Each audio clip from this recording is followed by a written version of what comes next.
유튜브 구독하고 실시간 채팅과 댓글을 남기시면 매일매일 7,000TTCO를 드립니다. 참여 방법은 통통물 어플을 다운로드하고 회원가입과 로그인을 해주세요. 마이페이지에서 나의 회원 고유 번호를 복사해주세요. 유튜브 구독 후 실시간 채팅이나 댓글창에 고유 번호를 한 번만 입력하면 준비 끝! 지금 유튜브 채팅과 댓글 쓰기 참여하고 7,000TTCO 받아가세요. 귀중한 이 손님 모실 텐데요. 황방열 뉴스토마토 선임 기자님하고 우상호 전 국회의원님이신데요. 제가 여기 들어오다가 보니까 스튜디오 바로 옆에서 이 성공의 성당이 있잖아요. 성공의 성당에 바로 앞에 60 민주항쟁 기념비가 있어요. 그리고 그 바로 앞에 광화문 광장 있잖아요. 그 광장에서 들끓던 시민들, 그리고 그 기념비가 세워졌던 그 장소에서 일어났던 일들이 우리나라 역사를 바꿨는데, 촛불 시위, 대통령 탄핵, 뭐 이런 일들, 그리고 민주화, 60 민주화 운동, 뭐 이런 것들이 벌어졌는데, 거기서 다 중요한 역할을 했던 우상호 전 국회의원 오시게 돼서 너무 영광이고 재미있을 것 같고요. 같이 말씀 나눠주실 황방열 뉴스토마토 선임 기자님, 정치 전문가이시고 또 통일 외교 전문가시기도 한데 같이 인사드리고 시작하도록 하겠습니다. 안녕하세요. 어서 오십시오. 안녕하십니까. 네. 그 감회가 좀 새로우시지 않으셨어요? 들어오시는 길에? 네, 이 일대가 이제 저의 추억이 많이 서린 장소죠. 그러니까 이제 제가 20대 중반에 6월 항쟁에 이제 말하자면 선두에 서서 이 연세대 총학생회장으로 이제 이끈 기획을 제가 다 했으니까. 네. 그다음에 그때 사진 나오고. 네, 이한열. 네, 저 우현 배우가 저 때는 괜찮았는데 지금 많이 늙어갖고. 그리고 이제 50대 중반에 저 더불어민주당 원내대표 맡았을 때 이제 박근혜 등 탄핵을 이제 성공시켰는데. 두 개 다 어쨌든 한국 현대사에 기록될 만한 정치 변동 아닙니까? 그게 장소가 바로 여기예요. 사실은 저희 성공회 대성당 그때 가자 시청으로 한 게 사실은 시청으로가 아니라 가자 성공회 성당으로. 그러면 사람들이 모를까봐 시청으로 이렇게 해놨는데 여기를 뚫고 들어오려고 그렇게 이 근처에서 싸우다가 명동 성당 농성까지 이어지게 된 그런 역사적인 현장이에요. 그래서 여기 매년 6월 10일 날 이 성공회 대성당에서 기념식을 합니다. 시민단체 기념식. 그리고 이제 뭐 광화문 광장은 다 아시겠습니다만 이 앞을 지나서 저 밑에 서울역까지 그 탄핵 집회 그때 80만 100만 모일 때 어마어마했죠. 정말. 그래서 이 대한민국의 민주주의는 이렇게 국민들이 들고 일어나서 쟁취했다는 장소가 바로 여기고요. 거기에 이 뉴스토마토 사무실이 있는 걸 보고 제가 약간 소름이 끼쳤습니다.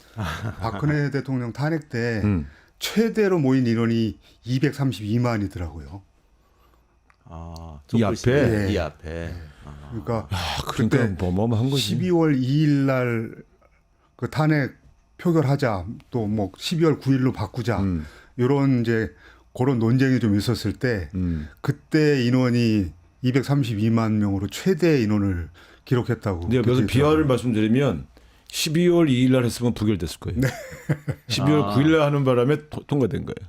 그것도 이제 그 당시는 이제 새누리당이죠. 새누리당 네. 의원들 설득하는 문제 때문에 그랬던 거죠. 새누리당이 12월 2일부터 9일 사이에 당론을 정했는데 12월 초부터 4월 그러니까 새누리당이 당론으로 4월 퇴진, 그다음에 6월 대선 네. 이걸 당론으로 결정했어요. 그 퇴진을 해야 된다는 걸 당론으로 결정해서 대통령한테 가져갔죠. 근데 12월 2일부터 9일 사이에 박근혜 대통령이 이걸 거부했어요. 거부하니까 탄핵에 참여한 국민의힘 새누리당이죠. 거기 국회의원 수가 확 는 거예요.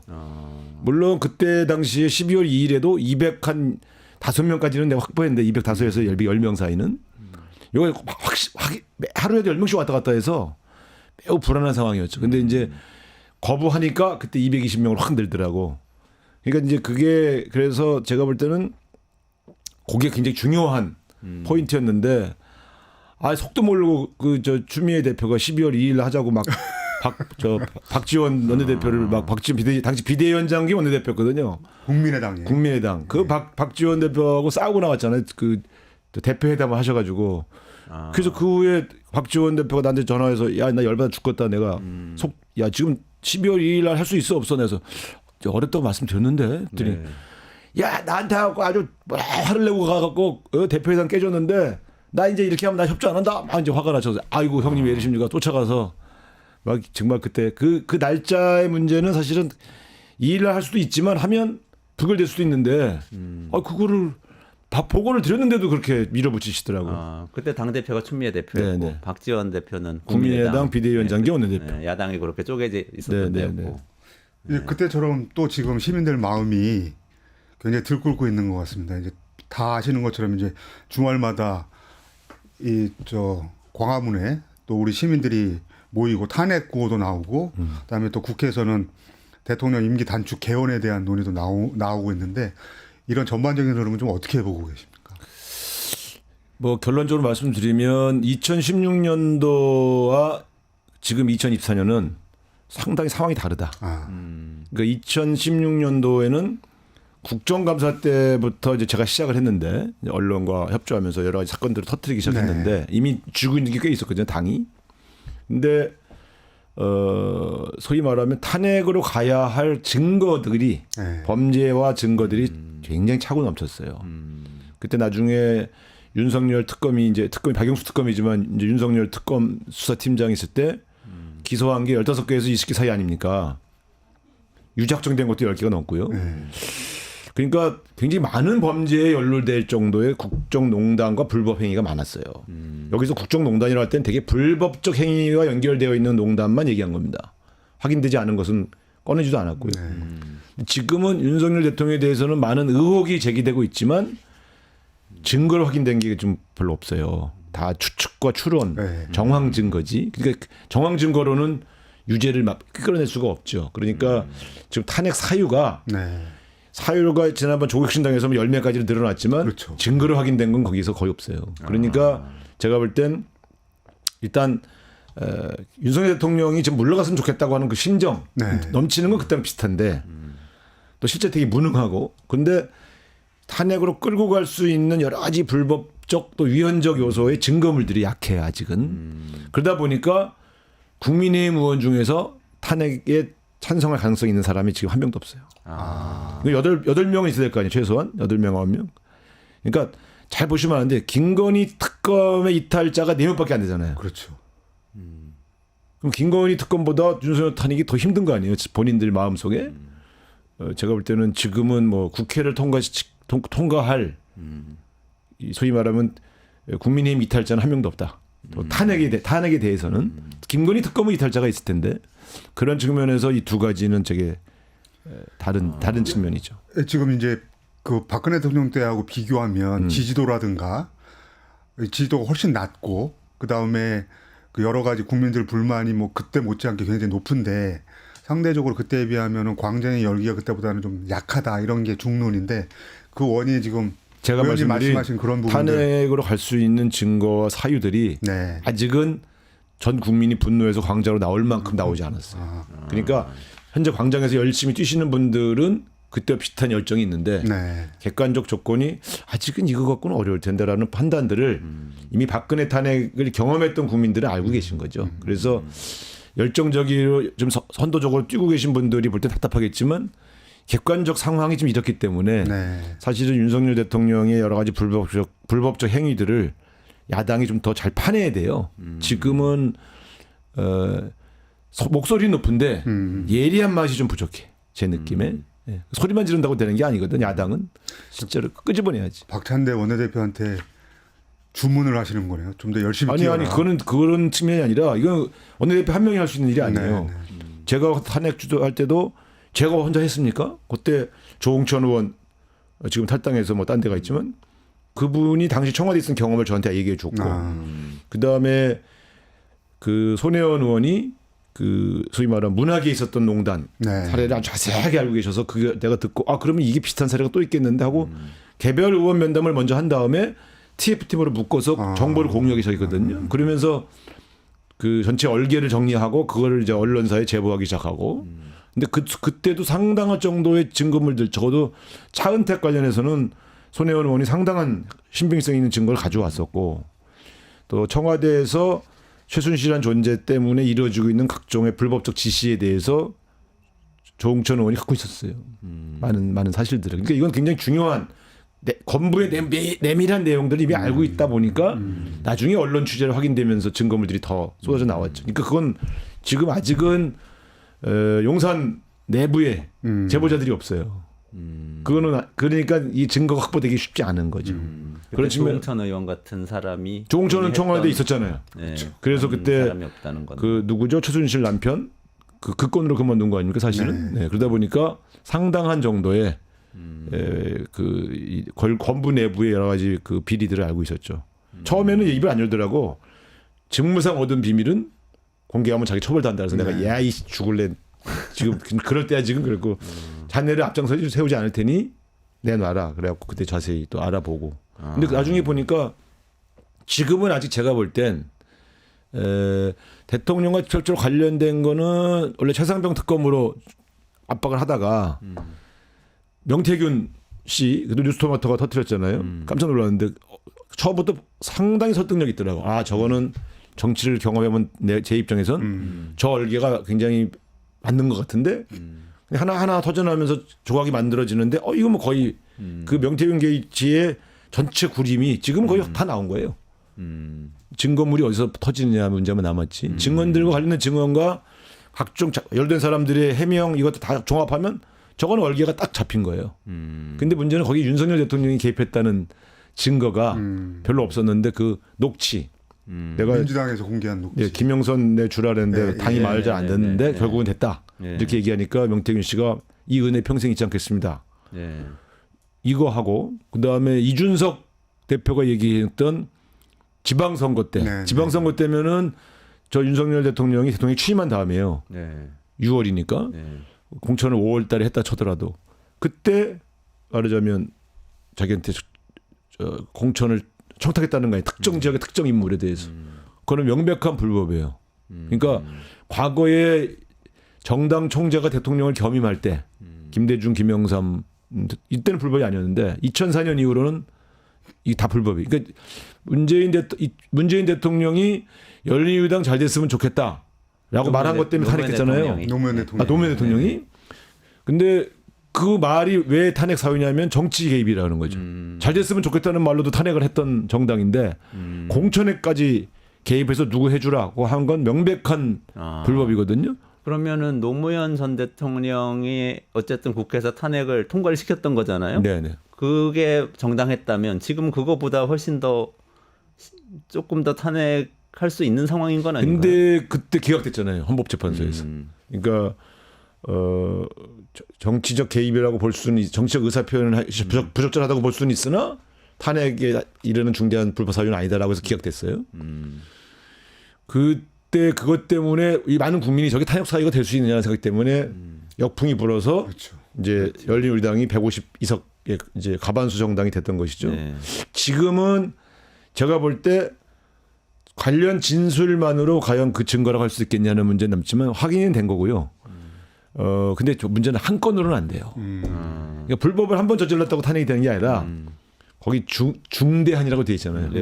탄핵 대통령 직무를 수행할 수 없는 중대한 헌법 위반 및 불법 사유인데 여기서 중대한이라는 건 그 내용과 종류 수가 좀 많아야 된다는 뜻이거든요. 그래서 밖에서 보는 분들은 이렇게 차고 넘치는데 왜 안 해 민주당 이러지만 증거로 볼 수 있게 확인된 불법 사실은 제가 볼 때는 공천 개입 정도가 지금 하나 유일하고 나머지는 없어요. 공천 개입 하나만으로는 중대한 탄핵 사유가 된다. 국민들은 그렇게 볼 수도 있지만 지금까지 판례상 그거로는 저건 좀 약하다. 그리고 또 하나는 국회에서 통과를 못한다. 새누리당 국민의힘 의원들이 안 움직인다. 그럼 뭐 우리끼리 190석이면 뭐하냐고. 192석이면 8석이 모자라는데. 그래서 지금은 한 명도 안 넘어옵니다. 국민의힘이. 그건 제가 제일 잘 알죠. 국민의힘 내부를 아니까. 그래서 제가 볼 땐 지금 시도해봤자 뭐 부결될 텐데. 부결돼도 하자 그러시는 분이 있는데 부결돼도 하는 것은 위험해요. 판사나 검사 탄핵은 기각되면 역풍이 없어요. 대통령 탄핵은 좀 다릅니다. 그렇기 때문에 지금 가뜩이나 인기가 떨어지고 있는데 저 사람을 살려주는 꼴이 될 가능성이 커서 제가 볼 때는 국민의힘 의원 이탈자를 잡아놓고 해야 돼. 해도 그때의 새누리당하고 지금의 국민의힘하고 어떻게 다른가요? 그때 직접 접촉해가지고 설득도 하고 국민의 하셨던 당시 거잖아요. 새누리당 의원 중에는 좀 양심적인 사람들이 좀 꽤 있었어요. 그래도 이제 합리적인 보수라고 말하죠. 우리가 흔히 합리적인 보수. 그러니까 박근혜 대통령이 자기 당의 대통령이고 자기가 선출하는 데 기여했고 또 자기도 공천받는 데 도움을 받았지만 지금까지 밝혀진 내용으로 볼 때 이거는 정말 대통령직을 더 하기 어렵다. 특히 최순실 같은 그런 주술사한테 완전히 농락당했다. 아니 원래 최순실 씨 아버지가 사이비 종교 교주였잖아요. 그렇죠. 그러니까 그 영향을 받았단 말이에요. 그러니까 그래서 예를 들면 그렇게 해서 되게 충격을 받았어요. 그때 새누리당 의원들은 제가 만나서 대화를 해보면 어떤 사람은 제 앞에서 울기도 했어요.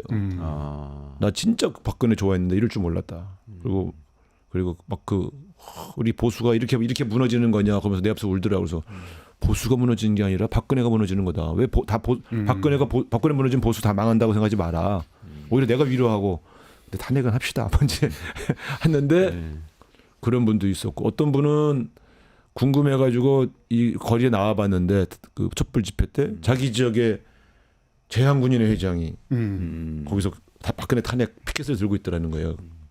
지방이거든. 깜짝 놀라갖고 잠깐 나오시라고 대열에서. 그래서 근처 소주 먹으면서 재향군인회 회장이 보수의 상징인데 어떻게 여기 나와 있냐 그랬더니 나도 박근혜 찍었고 나는 영원히 보수지만 보수의 뽑은 대통령이 이러면 안 되는 거요.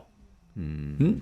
그래서 난 저 사람은 더 하면 안 된다고 생각해. 그렇게 앉아있더래. 그래서 이 사람이 되게 자극을 받고 이게 이 지금 집회가 나는 빨갱이들만 모인 줄 알았는데 보수도 함께 하고 있구나라고 충격을 받고 이게 민심이구나라고 느꼈다는 거예요.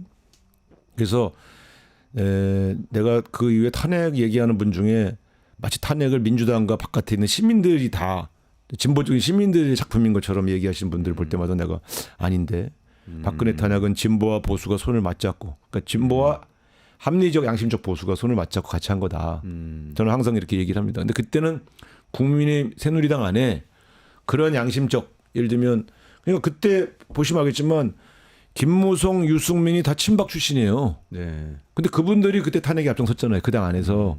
예? 그러니까 그래서 그 양반들이 결국 다 정치권에서 이제 지금 현역을 못 하고 있지만 그때 그분들은 소신을 가지고 한 거거든. 내놓고 그 사람도 내놓고 공개적으로 탄핵을 주장했어요.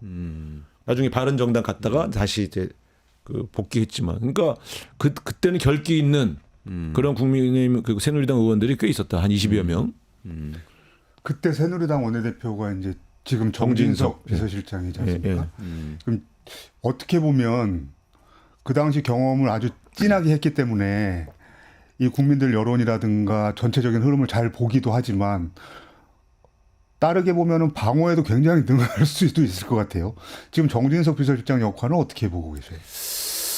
지금 사실 용산의 가장 큰 걸림돌이 윤석열 대통령이 아니라 김건희 여사 아닙니까? 네. 정진석 실장이라면 저는 대통령에게 저도 여사 문제는 어떻게든 해결해야 된다는 조언을 여러 번 했을 것 같아요. 네. 그러면 윤석열 대통령이 그와 관련하여 여사를 설득도 했을 거예요. 그런데 그때마다 이제 김건희 여사가 정황한 거 아닙니까? 그러니까 사실 정진석 실장 입장에서는 머리가 복잡하겠죠. 네. 이게 자기 대통령이 방향을 알면서도 마누라 하나 제어를 못해서 계속 사고를 치고 있는데 그러다가 이제 이번에 결국은 일부는 관철한 거죠. 잘 보시면 뭘 보시면 제2부속실을 올해 4월 총선에서 대패하고 나서 설치하겠다고 발표를 했었어요. 대통령이. 6개월 동안 설치 못했잖아요. 그럼 6개월 동안 김건희라는 사람이 저항한 거예요. 그 설치하는 거 이틀이만 해요. 부속실장만 발표하면 되는데 뭘. 나중에 부속실 사무실 내고 이런 건 나중에 해야 되지만 부속실장 발표하면 부속실 설치된 거잖아. 네. 6개월 동안 부속 설치를 안 해서 대통령 출입 기자들이 아니 왜 설치 안 하냐 했더니 공간이 없어서 라고 해명했잖아요. 네. 그 말도 안 되는 미친 소리지. 그게 말이 돼요. 공간을 대통령 김건희가 국가서열 1위인데 윤석열 대통령이 2위고 국가서열 1위를 보장하는 기관을 만든다는데 공간이 없으면 못 만든다고 6개월을 버텼다면 그게 청와대입니까? 대통령실이에요. 그러니까 뭐냐면 대통령이 부속실을 하겠다고 발표했는데도 김건희 라인들이 딱 저항한 거죠. 그리고 김건희도 내가 볼 때는 아마 엄청나게 저항했다고 들었어요. 아, 그래서 6개월을 못 만든 거예요. 근데 이번에 김건희 게이트가 엄청나게 커지니까 명태균 이번에 밀려서 어쨌든 발표한 거 아닙니까? 세상에 제2부속실 만드는데 대통령이 만들겠다고 공약하고 6개월 걸리는 나라가 어디 있어요? 그건 김건희 여사가 저항하고 있는 거지. 그러면 대통령이 발표한 것도 저항해서 안 되는데 뭐 정진석 비서실장 정도야 뭐 무슨 힘이 있겠어요? 컨트롤 못할 거다 생각하시는 아예 거예요? 못하죠. 그러니까 지금 제가 보면 그 옛날에 최순실이 권력설 1위고 박근혜가 2위다 이렇게 농담처럼 얘기했는데 나중에 까보니까 맞잖아요. 그렇죠. 권력설 1위 김건희, 권력설 2위 윤석열. 이건 뭐 그때와 똑같은 거지. 근데 문제는 아주 민간인은 아니란 말이야. 김건희의 국정 개입의 정도가 어느 정도냐에 확인이 돼야 하겠습니다만 남편에게 조언하고 조언을 받아서 뭐 예를 들어 이러저런 국정을 돌봤다면 그건 농단은 아니에요. 부인이 조언하는 건. 그러니까 근데 어쨌든 내가 볼 때 저 김건희 여사는 자지간 역대 대통령 영부인 중에 가장 실권자예요. 오죽하면 집권당 대표가 저 대통령실에 김건희 라인을 쇄신하라고 깜짝 놀랐어요. 그런 주장하는 거. 여당 대표가 그런 주장한다는 건 아니 야당 대표가 이길 수 있어도 여당 대표가 그런 주장을 한 걸 보고 저 사실이구만 그러면. 그러니까 온갖 정보가 여당 대표에 갔을 거 아니에요. 대통령실 안에서. 그건 대통령실 안에서 제보가 간 거야. 예? 그 김건희 라인을 좋지 않게 보고 있는 다른 분들이 저 한동훈 대표 쪽에다 전달을 한 거지.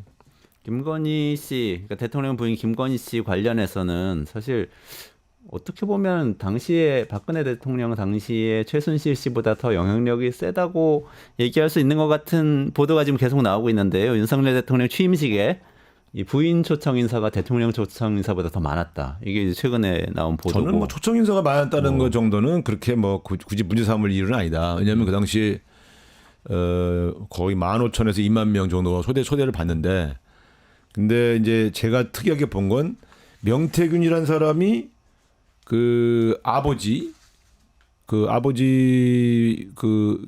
우리 연세대학교 교수예요. 윤기준 교수. 네, 윤기준 교수 바로 뒤에 앉아 있었어요. 네.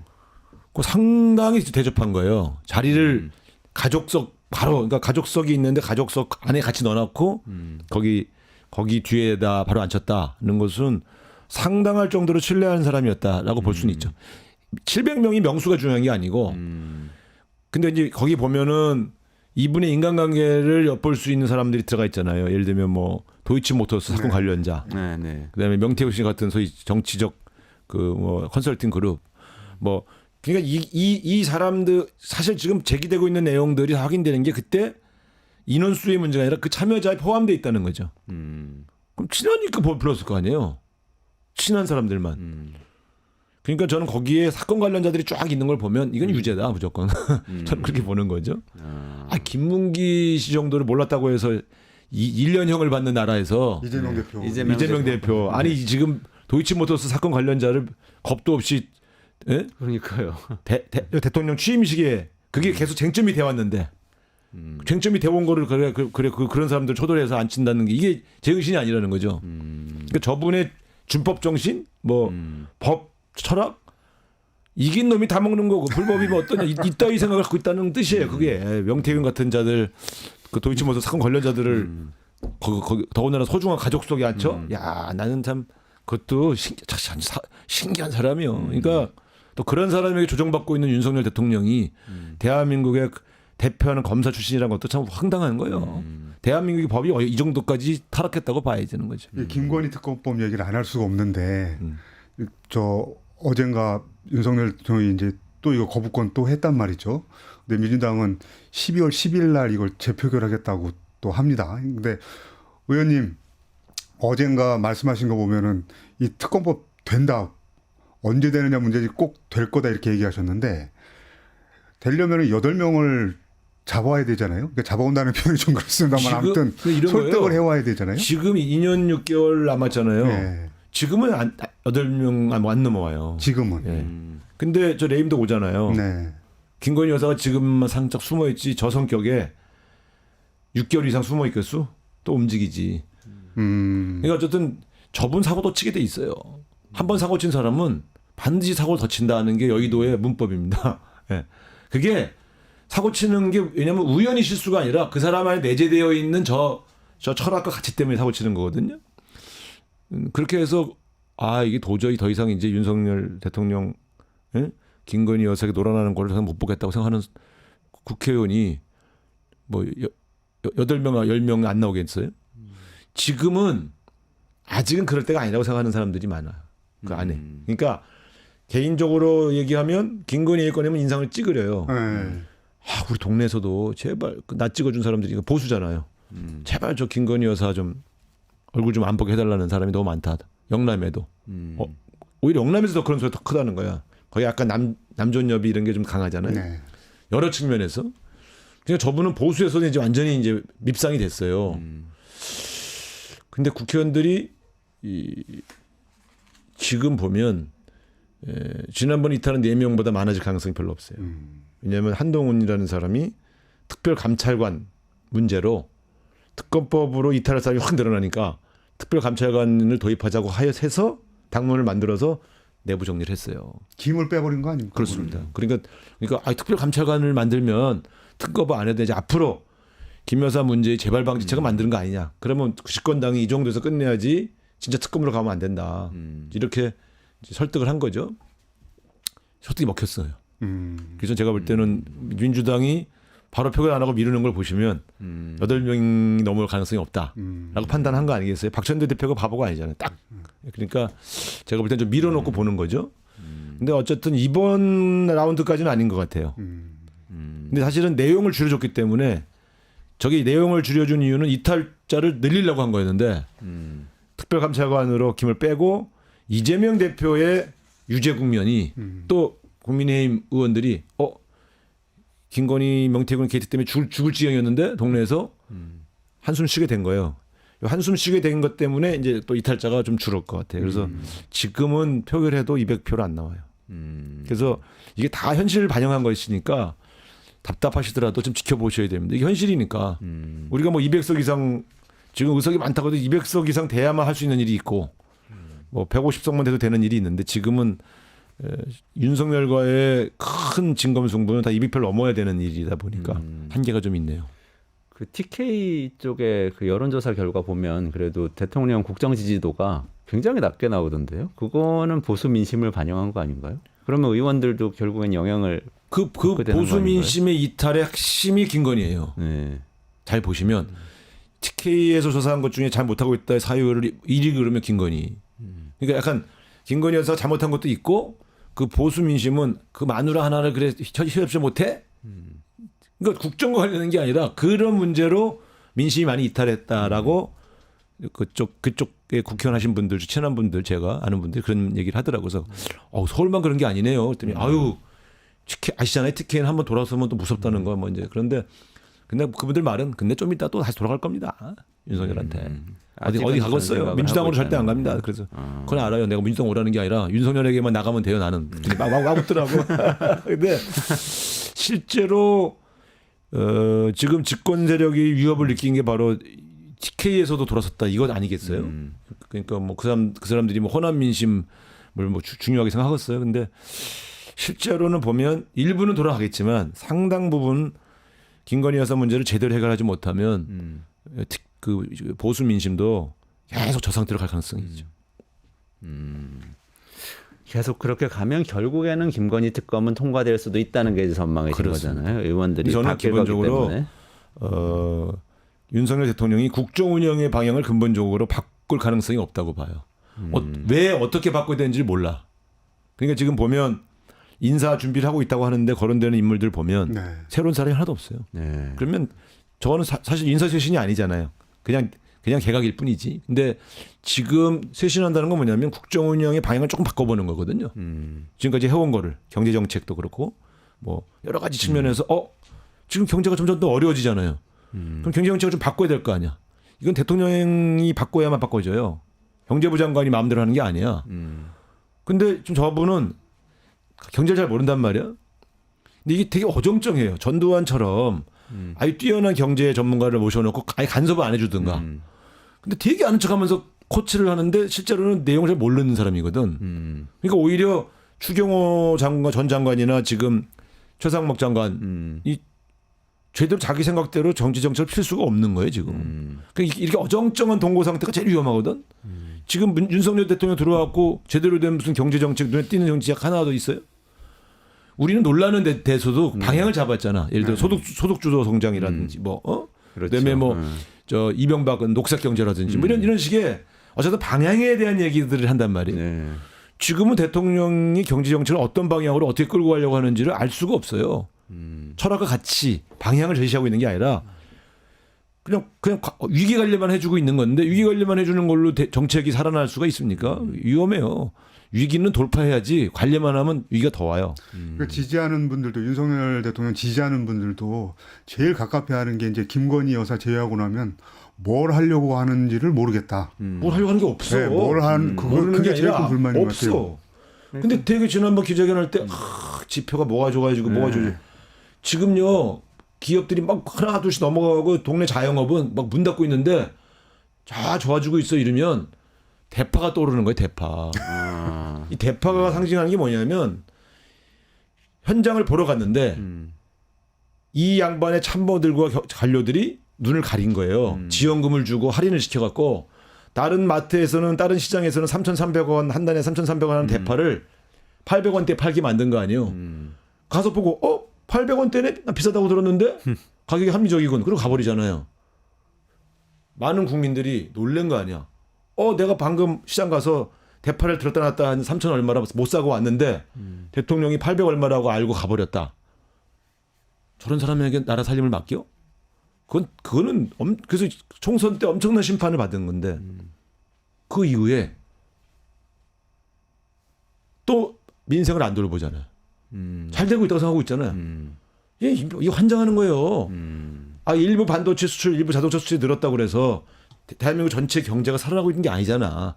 그러면 이렇게 말해야지. 대한민국 경제, 그러니까 반도체와 자동차 수출이 일부 호조를 보이고 있으나 내수가 매우 힘드니 제 중점적인 민생 경제 회복 방향은 그러니까 내수 경제 회복에 두겠습니다. 그럼 거기를 정책을 발표를 계속 해야 될 거 아니에요. 안 하잖아요. 잘 되고 있다잖아요. 그러니까 그 경제 쪽에서 좀 생각해 보면은 아까 말씀하신 게 저도 딱 귀에 꽂히는 게요. 계속해서 건전 재정을 대통령 입으로 말하는 경제 메시지 제가 볼 때 일관된 건 건전 재정이거든요. 근데 또 감세를 같이 하니까 적자가 막 100조씩 나잖아요. 아니 그게 그러니까 앞뒤가 계속 안 맞는 거예요. 워딩하고 실제하고. 이게 이런 거예요. 국가 경제라는 게 불필요한 씀씀이를 줄이는 건 해야 돼요. 근데 일정 정도의 예산을 운영해서 그것이 우리나라는 국가 재정이 경기에 미치는 영향이 한 30% 돼요. 민간만으로 맡겨놓는다고 해서 되는 게 아니에요. 그러니까 그래서 국가가 지출을 줄이면 그 지출을 줄인 것만큼 어려워지는 영역이 확 생기는 거예요. 건전하게 한다는 생각은 나는 그게 무슨 생각인지 모르겠어. 그러면 오히려 낭비 요소나 불필요한데 효과 없는 데 쓰는 재정을 잘 감시하자는 얘기는 그건 좋아. 그건 건전이라고 말하는 게 아니에요. 그러니까 이 국가의 씀씀이를 줄이는 게 건전한 거라고 생각한다면 큰일 나는 거예요. 지금 가뜩이나 재정을 줄였죠. 지금 예산을 줄이고 있잖아요. 예산 규모를 줄였는데 문제는 세금까지 깎아줘갖고 빚은 빈대로 늘어. 이게 건전한 거예요? 빚 넣는 게? 그러니까 나는 보면서 저 30조 그러니까 우리 소비를 줄인 30조만큼의 소비가 줄겠구나. 윤석열 대통령 얘기만 하면 굉장히 서운해할 분이 지금 한동훈 대표인데 한동훈 대표는 원래 예상했던 것보다 더 못하는 거 아닙니까? 저 한동훈 대표 운명이 어떻게 될지 궁금합니다. 제가 볼 때는 근데 그렇게 바보는 아니에요. 제가 볼 때 그 특별감찰관 문제로 특검법을 피해 나가는 스킬이라든가 윤석열과 맞서서 가끔 센 발언하는 저런 정도의 배짱은 나름대로 저거는 내가 볼 때 그냥 바보는 아니에요. 근데 문제는 이 사람이 스타일을 좀 바꿔야 돼. 스타일은 너무 싸가지 없잖아요. 그렇게 싸가지 없으면 중도가 안 가거든. 그러니까 내가 볼 때 저거 바보는 아닌데. 그런데 윤석열이라는 사람을 다룰 줄을 모르는 것 같아. 근데 저게 형 동생 하던 사이여서 더 그런 것 같아. 나도 내가 늘 동생으로 생각하다가 갑자기 댐비면 기분 나쁘거든. 그러니까 예전에 김무성 대표나 유승민 의원하고 비교하면 어떤 것 같으세요? 한동훈 대표를. 정치적 숙련도는 떨어지는데 생존 능력은 굉장히 탁월하다. 근데 그러면 어떤 그런 비상한 국면이 왔을 때 김무성, 유승민이 했던 것 같은 역할을 할 수 있느냐? 그러진 없어요. 그러진 않을 것 같아요. 윤석열과 인간적 의리를 배신할 사람은 아니에요. 그러니까 그런데 어느 순간은 버릴 겁니다. 왜냐하면 이제 이거잖아요. 저 사람은 대통령이 될 꿈이 있잖아요. 대통령이 될 꿈이 있다고 느낀 게 첫 번째가 뭐냐면 대표 출마 연설할 때 그때부터 차별화했어요. 그때 네. 제2부속실 만들어야 한다는 얘기했고 특검을 제3자 방식으로 최상병 특검이에요. 네, 김건희 네, 특검은 아니고 네. 최상병 특검은 제3자 추천 방식으로 해야 된다고 주장을 했잖아요. 부속실 만들자고 제2부속실 만들어야 한다는 건 김건희 여사가 겨냥한 거고 최상병 특검을 받아야 된다고 말한 거는 윤석열과 차별화한 거거든. 그래서 내가 윤석열 대통령이 제일 싫어할 두 개를 건드렸다. 하나는 김건희, 부인 김건희를 건드렸고 하나는 최상병 특검을 건드렸거든. 그러니까 그 당시에 당 대표가 되는 게 목표면 윤석열 대통령 성공을 위해서 내가 필요하다. 이렇게 주장을 해야 돼요. 근데 그럼 누가 봐도 누가 저렇게 주장할 수 있네. 근데 차별화를 하면서 들어갔거든. 그래서 쟤 떨어질 수도 있겠다. 근데 걔가 전 됐잖아. 걔라고 하면 안 되구나. 그래서 한 대표가 한 대표가 네. 당 대표가 됐잖아요. 차별화를 유지하면서 당 대표가 됐어요. 이거는 상당한 승부를 건 거예요. 근데 일반의 여론은 승부를 걸었다는 건 뭐냐면 대통령을 하겠다고 선언한 거예요. 그래서 어느 순간 되면 윤석열 대통령과 차별화를 하는데 탄핵이라는 방식으로 차별화를 할 수가 없어요. 탄핵이라는 방식을 쓰는 순간 저 사람 대통령 못 돼요. 보수가 갈라지니까. 그러니까 저 사람이 셈법으로 봐더라도 윤석열 대통령이 올라탈 수는 없는 거야. 나중에는 윤석열 지지자도 자기가 먹어야 되기 때문에. 그래서 지금 김무성, 유승민 방식이라고 하는 탄핵에 찬성한 네. 건데 결국 둘 다 대통령이 못 되잖아요. 김건희 특검법 찬성 가능성은 어떻게 보십니까? 없다고 봅니다. 저 사람은 명백히 선을 그어요. 인간적으로까지 멀어질 정도의 사안은 확실하게 입장을 내요. 이건 제가 볼 때는 저 사람이 김건희 특검에 찬성할 가능성은 없어요. 이탈이 늘어나서 이제 되는 것이지 당 차원에서 무슨 당론을 정한다든가 그런 방향을 정할 수가 없죠. 근데 예를 들어서 민주당이 그럼 임기 단축 기원을 계속 또 주장을 하고 있는데 일각에서 임기 단축 개헌이라는 거는 저는 제가 듣던 것 중에 제일 황당한 말이 임기 단축 개헌이에요. 그건 뭐냐면 탄핵이 어려우니까 개헌을 하자는 소리잖아. 탄핵을 하면 탄핵을 해야지 무슨 단축 개헌을 해. 그래서 개헌은 누구를 죽이려고 하는 건 그런 개헌이 어떻게 되겠어. 그러니까 이런 거잖아요. 임기 단축 시키려면 본인이 물러나면 되지. 뭘 개헌을 해. 아니 안 물러나서 물러나게 하려고 하는 거면 탄핵을 해야지 무슨 개헌을 어차피 그것도 200석 이상이 필요한 건데 그렇잖아요. 그래서 나는 듣다가 임기 단축 개헌이라는 말 듣고 깜짝 놀랐어. 어떻게 저런 누구 아이든지 모르겠지만 저 말도 안 되는 소리를 누가 이렇게 하는지. 특히 정치인이 얘기하면 그 사람 바보거나 말도 안 되는 소리를 하고 있는 거예요. 임기 단축 개헌을 얘기할 거면 차라리 탄핵으로 가는 게 사실은 정석이다. 정석이죠. 근데 예를 들어서 지금 말씀대로라면 한동훈 대표는 그럼 윤석열 정권을 소프트 랜딩 시키려고 한다는 말씀이시잖아요. 임기 말까지 쭉 가져가면서 어느 순간에 차별화하는 건 아마 대선 임박해가지고 차별화하면서 그렇죠. 출마하고 그러면 임기를 다 채우겠네요 결국 윤 대통령은. 그렇죠.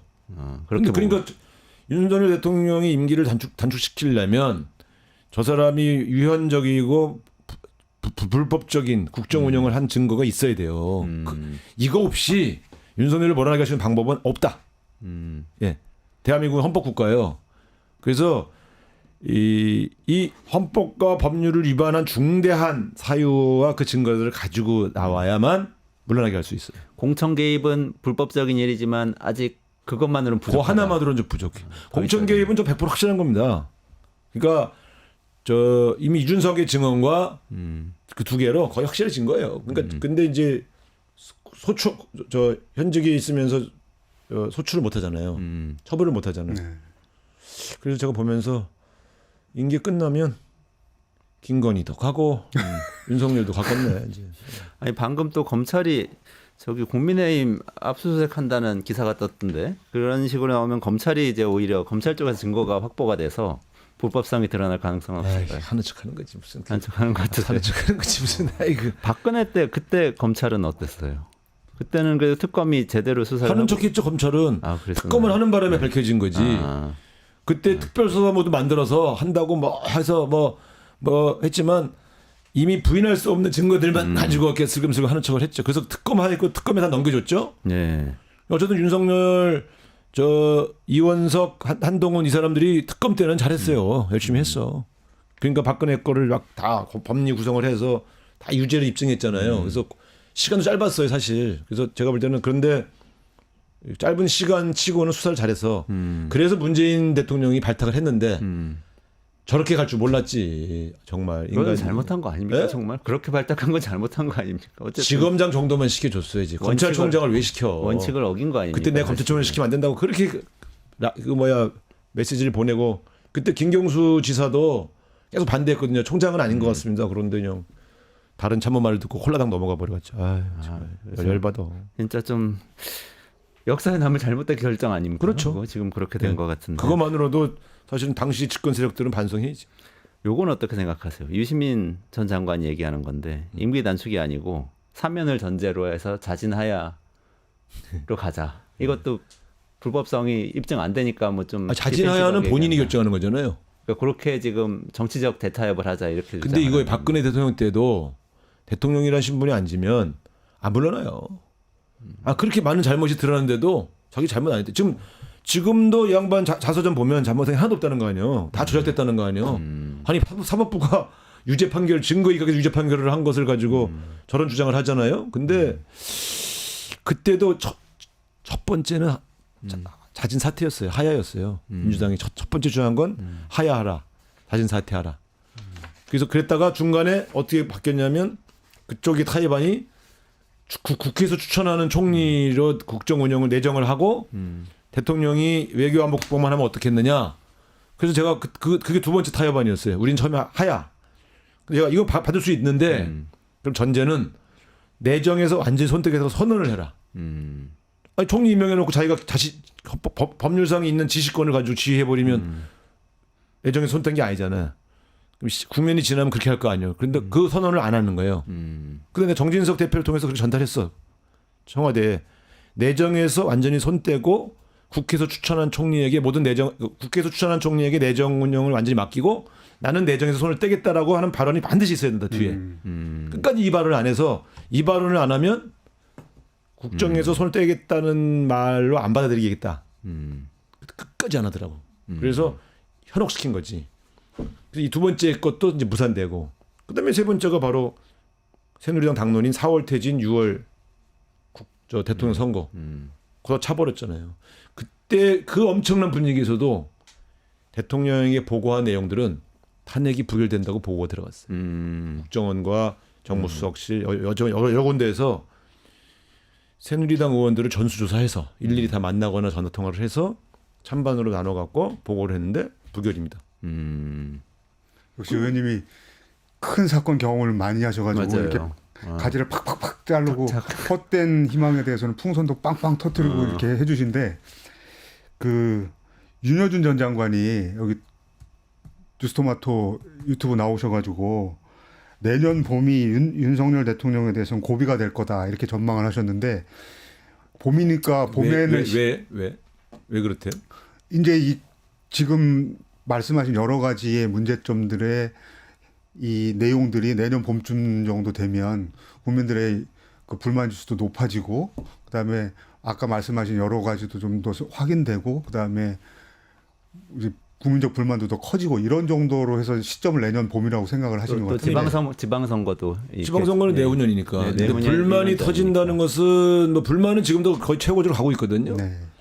불만이 터진다고 해서 임기를 그만둘 수 있나? 그러니까 왜냐하면 특히 집권자들은 여론조사 결과야 늘 변하는 거지. 예? 떨어질 때도 있고 올라갈 때도 있지 이렇게 생각해요. 그러니까 불리할 때는 좋을 때는 봐라 엄마 얼마나 좋냐 여론조사 엄마 이러고 그게 이 권력자들의 속성이에요. 저 사람들은요 이런 거예요. 광화문에 50만이 모여도 에이 경찰 보고 보니까 2만 명이래. 가수평가예요. 그러니까 저는 방법은 그래서 이 야당의 존재가 매우 중요한 거야. 야당이 부족한 점이 있어도 야당이 지혜롭게 잘해서 법률적으로 합법적으로 해낼 수 있는 일들의 고리를 찾아내주고 시민들의 따끈따끈한 압력도 물론 꼭 필요합니다. 그런데 그것만으로 되지 않아요. 증거가 있어야 돼. 그러니까 내가 볼 때 내년 봄에 나는 저도 기대를 걸어볼게요. 내년 봄까지. 근데 탄핵을 주도해봤던 저의 경험으로는 아직까지 현재 밝혀진 것만으로는 좀 약하다. 약하다. 아, 오늘 이렇게 말씀 나눠보니까 일단은 벌거벗은 임금님이 좀 많이 생각이 나고요. 어떻게 해도 권력자는 자기에게 들어오는 보고를 잘 유리한 쪽으로 해석해서 계속해서 버틸 것이다. 눈과 이런 귀를 생각이 가리는 나고. 놈들이 꼭 있어요. 아, 그리고 내가 또 볼 때 진짜 윤석열 정부는 확실히 눈과 귀를 가리는 놈들이 많은 것 같아요. 박근혜 때도 그랬잖아요. 박근혜 때는 김기춘 비서실장이 다 포위해갖고 딱 네. 가렸잖아요. 근데 그 최순실이 그걸 딱 감시하고 있었고, 그래서 최순실이란 존재에 대해서 부정적으로 얘기하는 놈들 다 잘랐잖아요. 그러니까 내부 직원을 할 수가 없는 거 아니에요. 지금은 김건희 씨 라인이라고 불리는 분들이 그렇게 하고 있지 나는 않을까요? 그렇게 판단해서 한동훈이라는 사람이 인사쇄신을 주장했다고 봅니다. 그런데 윤석열 대통령은 아니 걔도 내 참모인데 뭔 소리야 이렇게 하는 거 아닙니까? 모르니까 아, 바보예요, 바보. 네. 진짜 걱정돼. 근데 어쨌든 그 이런 겁니다. 탄핵이 목표가 아니고 윤석열 대통령이 잘 못하고 있는 것을 본질적으로 많은 국민에게 알려주는데 지금은 더 많은 포커스를 가지고 접근할 필요가 있겠다. 그러다 네. 그것이 쌓이면 어느 순간 터져나올 수 있죠. 알겠습니다. 여기까지 좀 진행해야 될 것 같아서 일단 증거를 찾아야 된다. 그러려면 특검이 반드시 또 필요하겠네요. 그걸 만들어내는 다 것이. 나와요. 근데 네. 이 특검을 계속 거부하니까 네. 이게 살짝 이게 다 연결돼 있잖아요. 네. 8명의 이탈자만 만들어내면 네. 네? 아, 8명 못 만드네. 또 12월 10일 날 기대해 보겠습니다. 네. 그걸 만드는 일이 어떻게 가능했는지 오늘 말씀도 해주셨고 그게 꼭 필요하다고 황방열 기자님도 좋은 말씀 해주셨는데 여기까지 말씀 듣고 좋은 말씀 주신 우상호 전 의원님 그리고 황방열 뉴스토마토 선임 기자님 감사합니다. 네, 수고하셨습니다.